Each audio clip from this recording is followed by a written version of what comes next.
honorable président de la République, honorable président du Sénat, monsieur le Premier ministre, sortant de l'exécutif central de l'État, mesdames, messieurs les membres du cabinet ministériel,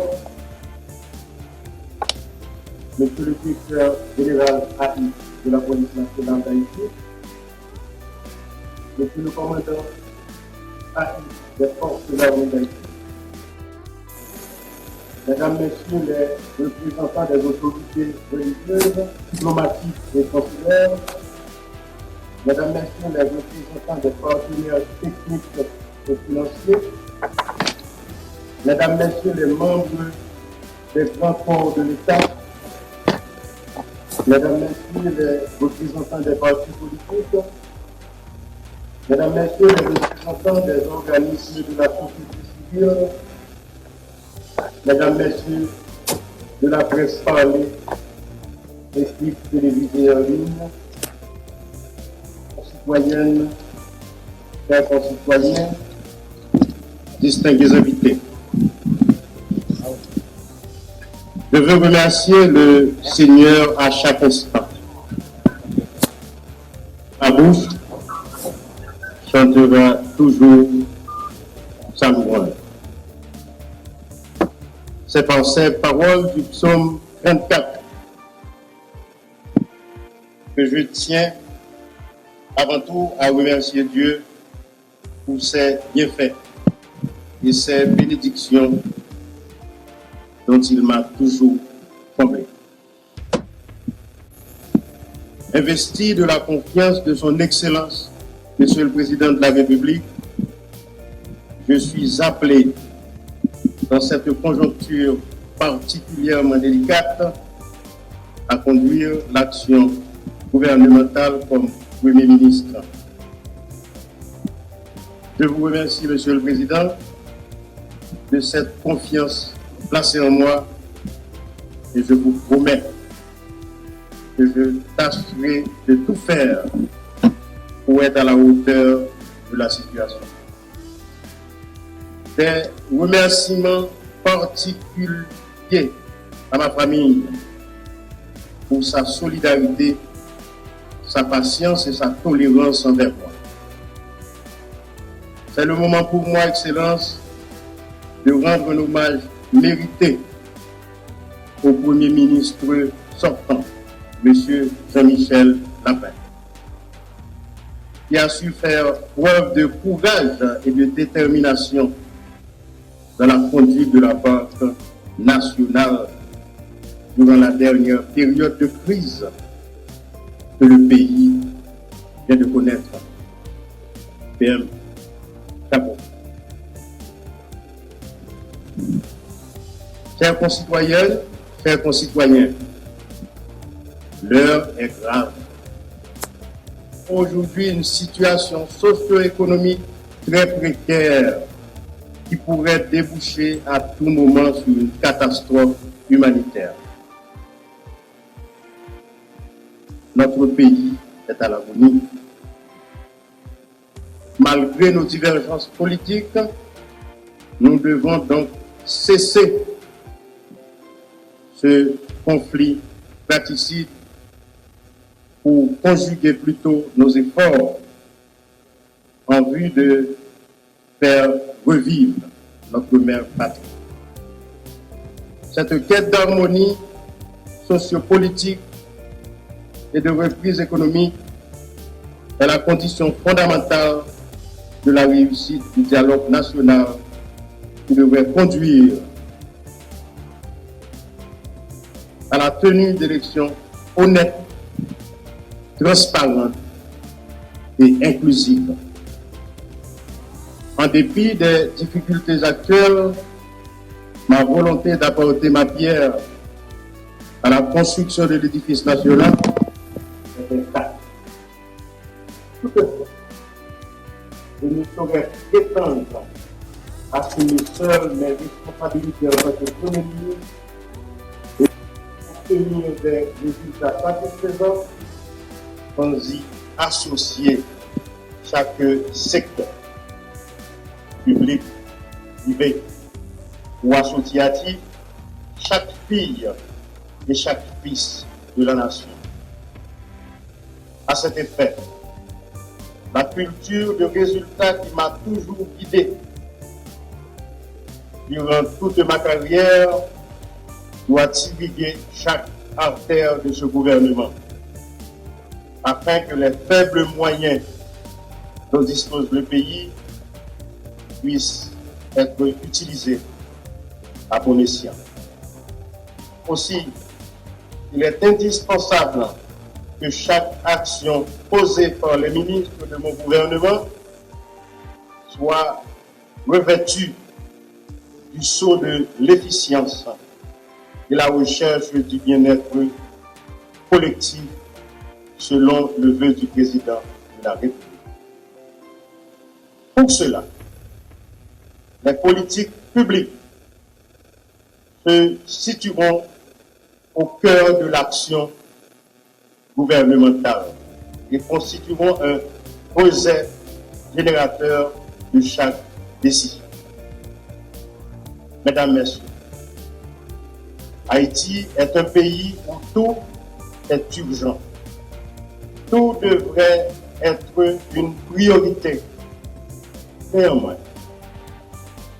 compte tenu de nos moyens limités et du court délai restant à courir dans le mandat de son Excellence M.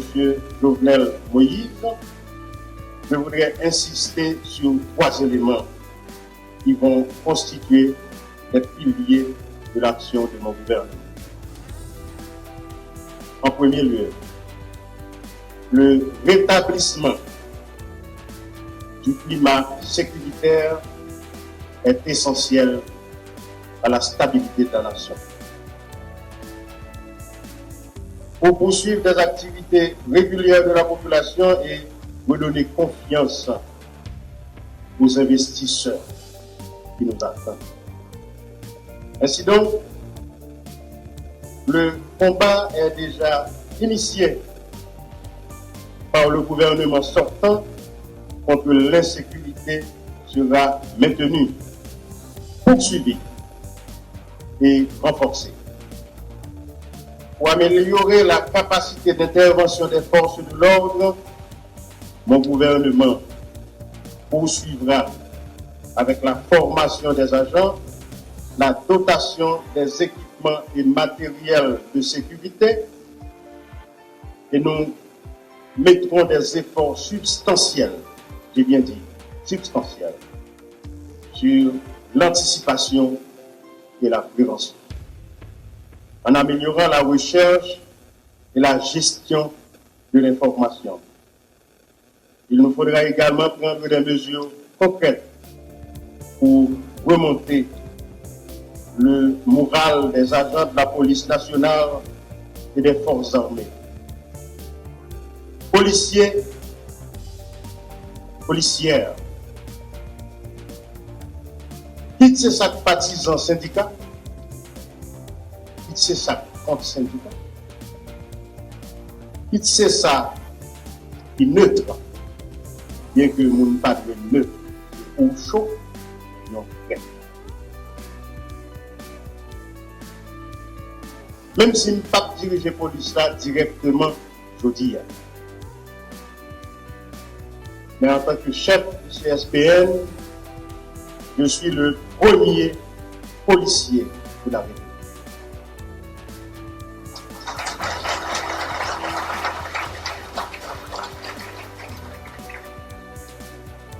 Pour qui ça a besoin d'un syndicat dans l'institution? C'est pour chercher meilleures conditions de travail, un bon salaire, avantages sociaux, privilèges. Mais si c'est moi-même qui premier policier, moi c'est premier membre et seul syndicat de la fait.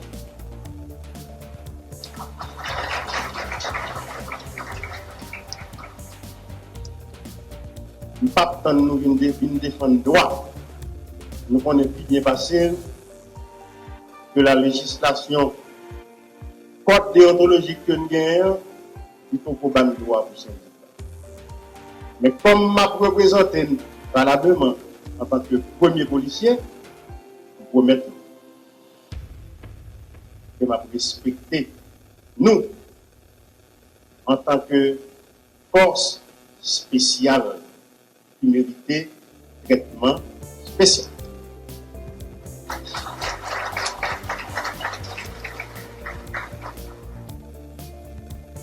Moi, ordonné, chef de la police, pour le mettre sous pied une équipe de communication, pour le mettre confiance dans l'état fort. Il ne faut pas exister si pas de communication. Chaque sorte passé à son simple histoire de communication.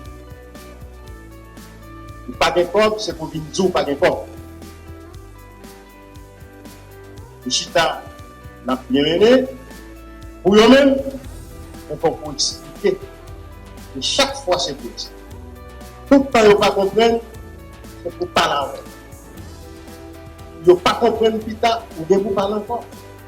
Le président a 3 ans après le dialogue, mais il ne va pas fatiguer. C'est chaque haïtien qui continue avec le dialogue. Je vais tout profiter pour faire un appel à 2 forces de sécurité qui sont la police nationale et la d'Haïti. Nous sommes 2 forces Magassa. Nous sommes oiseaux qui ont 2 ailes. Des mélènes pour nous voler. Parce que le pays a un résultat.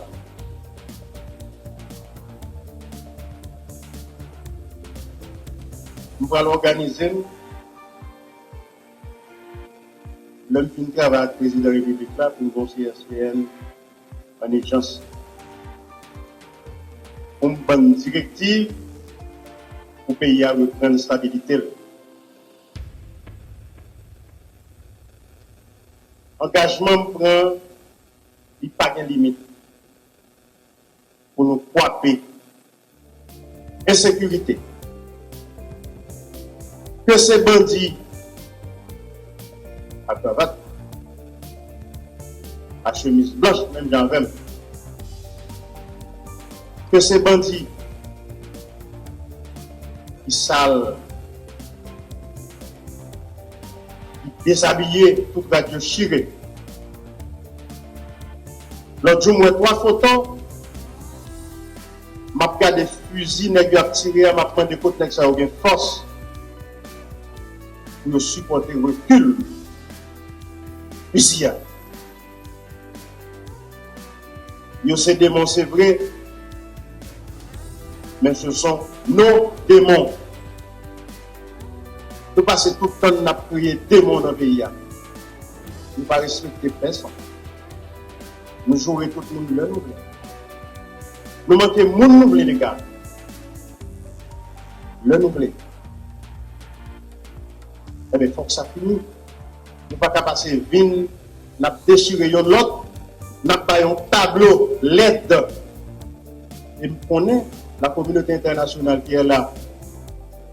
Je sais comment ils nous regardent. Ils sont quand même là, au milieu de nous. Malgré l'image pas trop jolie que nous projetons. Je vous remercie. Le deuxième axe prioritaire de l'action gouvernementale sera la réduction des inégalités sociales. De nos jours, nous avons une panne de repères en Haïti où l'ailleurs particulier pays constitue de plus en plus la seule issue pour la jeunesse haïtienne. Pour la jeunesse haïtienne de s'épanouir, réaliser ses rêves et avoir un avenir et devenir un leur. Nous devons donc venir en aide aux plus vulnérables par des mesures concrètes. Celles-ci passeront par la mise en place d'un filet de sécurité sociale en matière d'alimentation, mais également un meilleur accès aux soins de santé et une éducation de qualité. Je n'espère mais qu'on ne nous pas prélever ni loup, ni les gens. C'est pour ça que, ensemble avec le président de la République, là,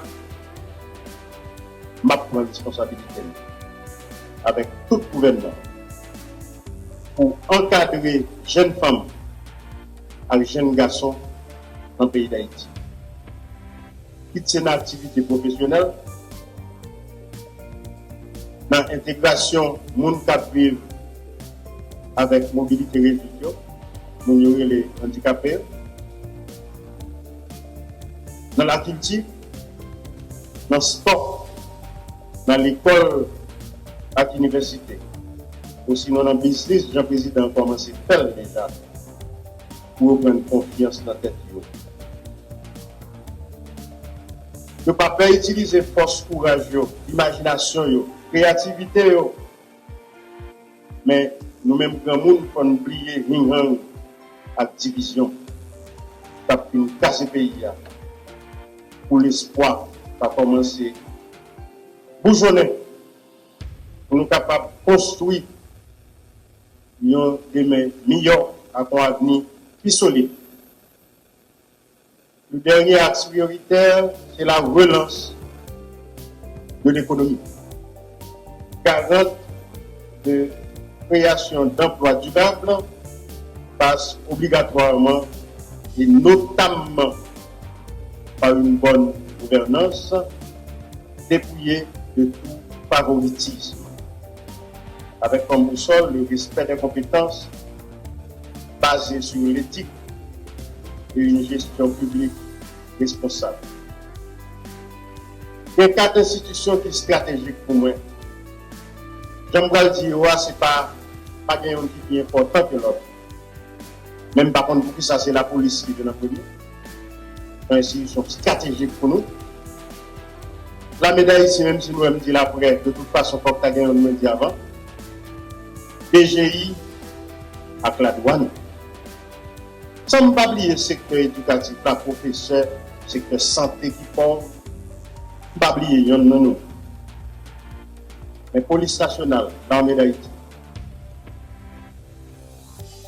DGI, la douane. Bon résultat.